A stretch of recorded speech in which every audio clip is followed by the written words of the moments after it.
అణగారిన వర్గాలు మహిళల అభ్యున్నతి కోసం 200 సంవత్సరాల క్రితమే పోరాటం చేసిన మహనీయుడు మహాత్మా జ్యోతిబా పూలే అని జిల్లా జాయింట్ కలెక్టర్ రాజేంద్రన్ అన్నారు.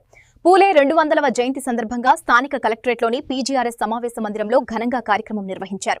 కార్యక్రమానికి ముందు పీసీఆర్ సర్కిల్ వద్ద పూలే విగ్రహానికి జాయింట్ కలెక్టర్ పూలమాలలు వేసి నివాళులర్పించారు. ఈ సందర్భంగా మాట్లాడుతూ అప్పటి సమాజంలో కుల వివక్షత, అంటరానితనం, తండ్రి మూఢనమ్మకాల నిర్మూలనకు పూలే చేసిన కృషి అపారమని తెలిపారు.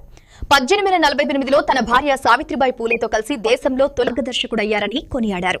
తన జీవితంలో ఎన్నో కష్టాలను ఎదుర్కొంటూ సమాజ మార్పు కోసం పోరాడిన పూలే భావితరాలకు ఆదర్శమని పేర్కొన్నారు.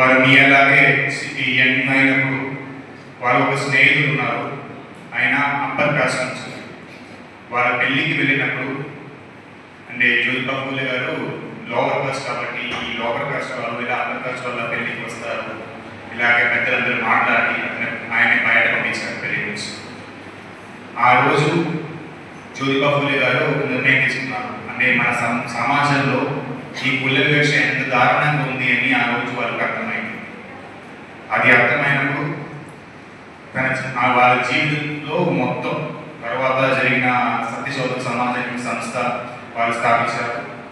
తర్వాత వాళ్ళు గులాంగిరి బుక్ రాసినప్పుడు ఆ బుక్లు మొత్తం ఈ కుల వివక్ష, ఈ ఒక సోషల్ ఇష్యూ, సోషల్ ఈవిల్ మీదే చాలా చక్కగా రాశారు. అది నిర్మూలన చేయడానికి అప్పుడు వారికి మొదలుపెట్టారు.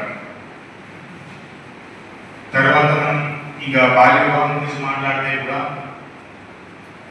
మహిళలకు అభివృద్ధి కావాలంటే ఈ బాల్య వివాహం ఇలాంటి సోషల్ ఇష్యూస్ నుంచి వాళ్ళకు ఒక ఫ్రీడమ్ కావాలి, వస్తే మాత్రమే వాళ్ళకు అభివృద్ధి వస్తుంది అని వాళ్ళు అప్పుడే గుర్తు చేసుకుంటారు.